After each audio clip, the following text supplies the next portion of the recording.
Yes മോളു, നീ എന്തിനാ എന്നെ വിളിച്ചു? ഡാഡി, ഇന്ന് ഞാനേ പാവങ്ങളുടെ വേഷം ധരിച്ച 2 കള്ളന്മാരെ കണ്ടു. അവരെന്നോട് പൈസ ചോദിച്ചു വന്നിരിക്കുന്നു. എന്നിട്ട് നീ അവർക്ക് കൊടുത്തോ? നോ ഡാഡി, ഞാനങ്ങനെ ചെയ്യുമോ? അതെനിക്കറിയാമല്ലോ. എനിവേസ് മമ്മി, എന്നിട്ട് ഞാൻ അവർക്ക് പൈസ കൊടുക്കില്ല എന്ന് പറഞ്ഞ് നിൽക്കുമായിരുന്നേ.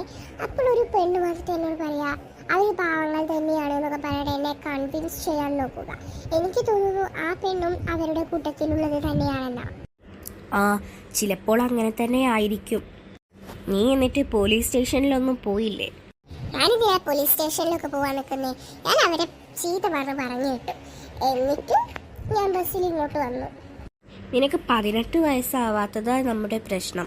അങ്ങനെയാണെങ്കിൽ നിനക്കൊരു സ്കൂട്ടി വാങ്ങിച്ചു തരികയോ കാറ് വാങ്ങിച്ചു തരികയോ ചെയ്യാമായിരുന്നു അല്ലേ?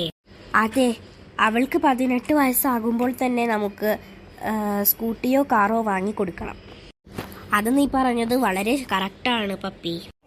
ഓക്കേ മമ്മി ഡാഡി, ഞാൻ പോവുകയാണ് കേട്ടോ. ഇനിയിപ്പോൾ നീ എങ്ങോട്ടാ? ഞാൻ കസിന്റെ വീട്ടിലേക്ക് പോവുകയാണ്. ശരി, വേഗം വന്നേക്കണം കേട്ടോ.